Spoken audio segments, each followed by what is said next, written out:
Well, that is the focus of our conversation today, the issue of the certificate scandal around the Governor Aiyedatiwa.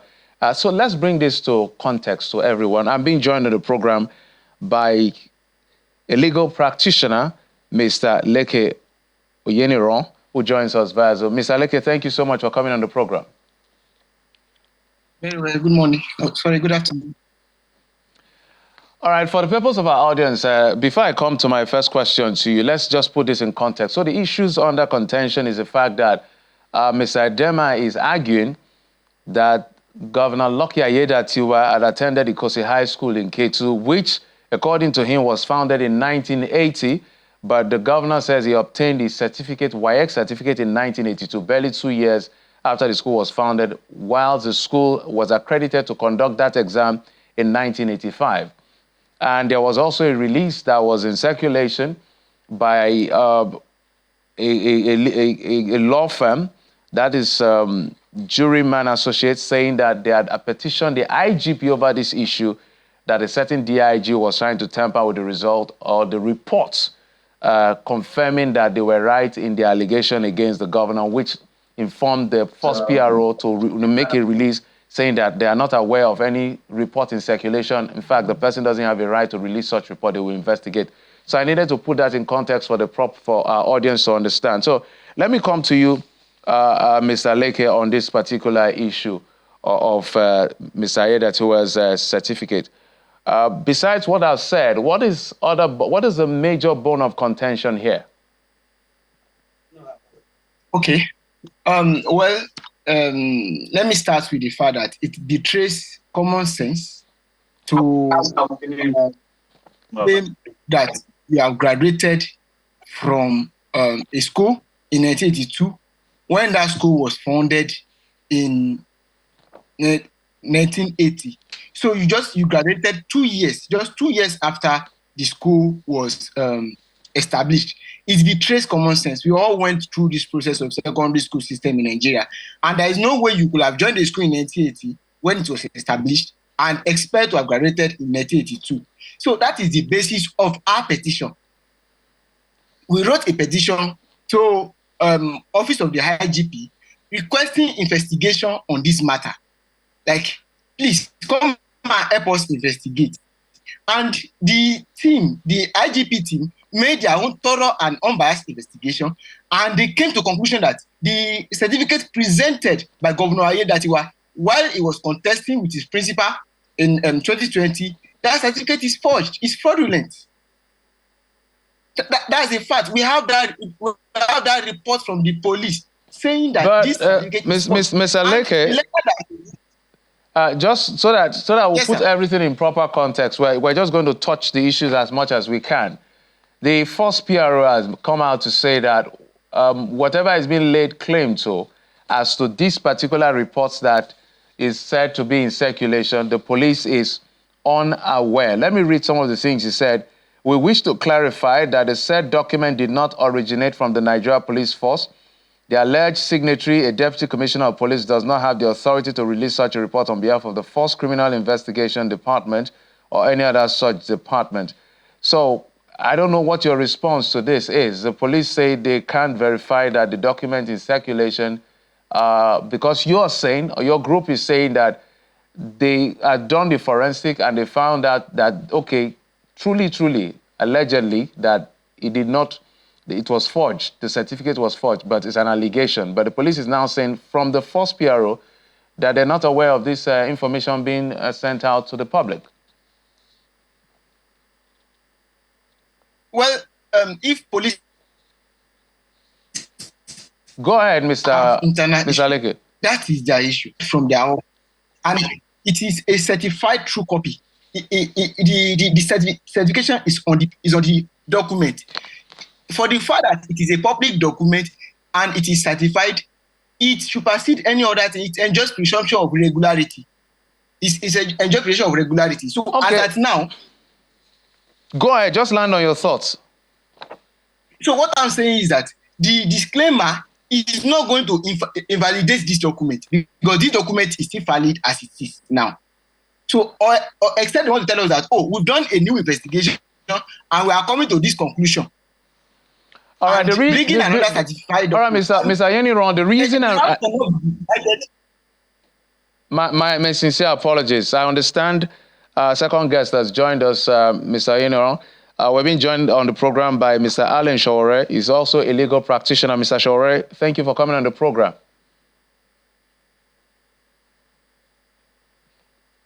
Mr. Shawore, can you hear me? Yeah, good afternoon. I can hear you. I don't know whether you've maybe heard a few things that was said by Mr. Aiyedatiwa and what your response will be concerning this certificate scandal saga.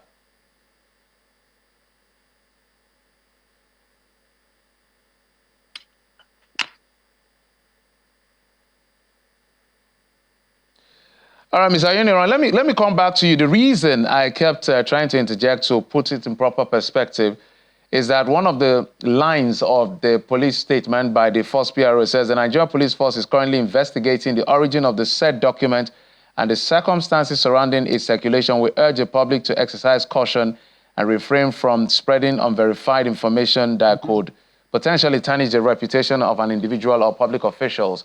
The challenge here is that the origin, permit me to say the originators or the people who are supposed to be the originators of that document are now coming to say they can't verify its source. So how do you want to proceed from here? Before I get in, Mr. Shawore. Can I continue? Yes, please. That question is for you, Leke. Okay. Basically, a house cannot be divided against itself and expect that it will stand. As at now, anything that the police is saying is an afterthought because there is already an information right there in the open. So the police cannot now turn around to say, oh, that information is not from us. If it is not from you, why was he certified? So there is already a political interest. We have to understand the nature of this case. There is a lot of political interest attached to this matter, trying to drag the matter left and right. There was an investigation. Parties were invited. Parties were involved. And they all represented the interest. They represented the interest of the people. They came to the fact. I lecture in Caleb University, so I always drive through that Ikosi high school road. You will see it right at the entrance of the school that the school was founded in 1980.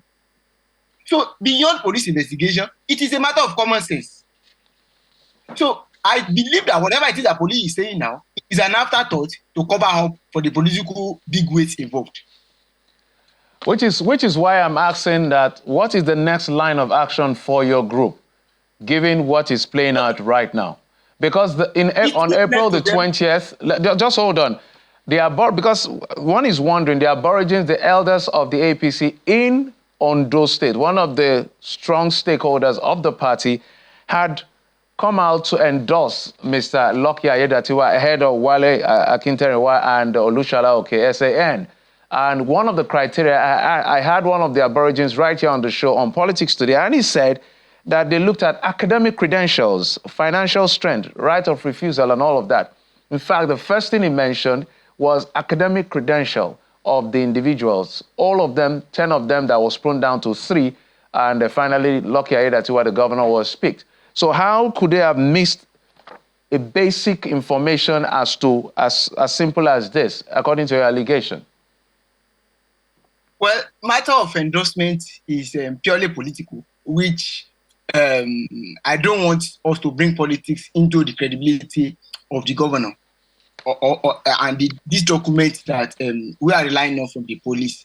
As it is, anybody can endorse anybody. It is just normal. It's a political season in Ondo State. So even if someone has obtained PhD, somebody can still turn around and say, oh, I prefer the man with secondary school certificate over this man with PhD because I believe that he can do this, he can do that. So that's very normal. It's a political season.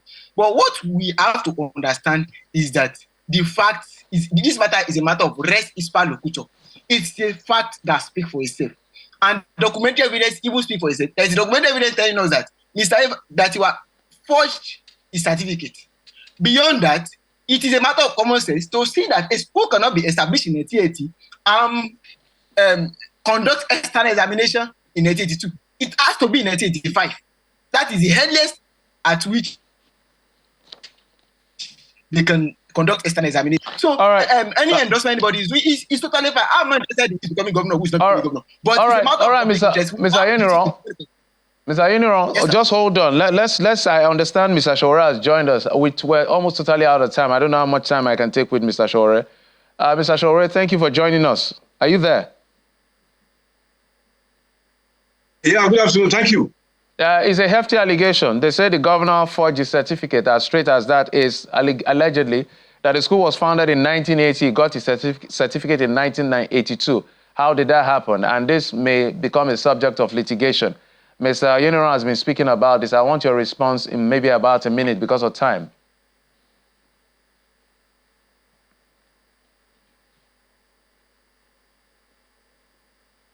Yes, thank you for having me. It's sad when you see a lawyer who is not a court, who is pronouncing an allegation of this magnitude and is concluding that somebody forged.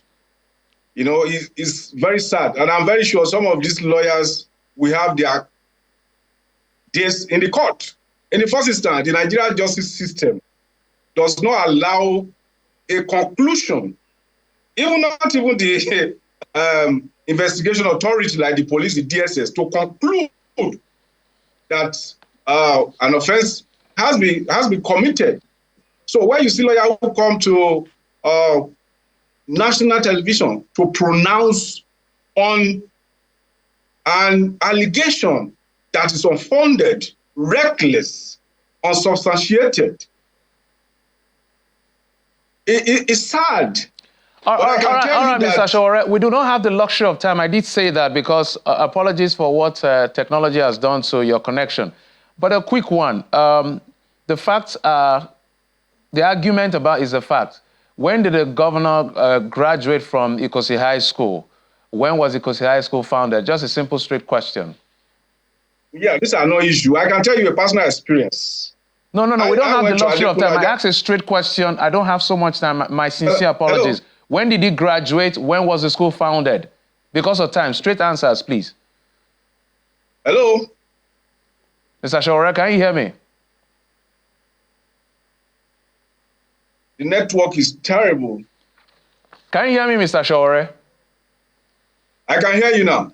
I said, we don't have time. I barely have 30 seconds. That's why I need you to just answer straight. When did the governor graduate from Ikosi High School, and when was Ikosi High School founded? Just let's have that fact and close the show.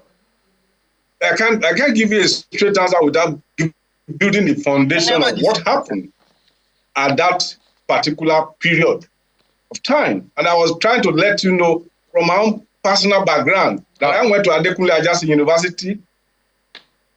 Hello? All right, Mr. Shore, we're totally out of time. My sincere apologies. Maybe we have to reschedule this conversation so that we'll have the latitude to talk over this and debate over the issue. Both of you, Leke Aiyedatiwa, legal practitioner, as well as Alan Shore, also a legal practitioner. Thank you both for coming on the program. And that's it on Lunchtime Politics. Thank you for your time. And of course, your usual company. I'm Jeffrey Uzonga. You've been served on Lunchtime. Happy holidays today and tomorrow.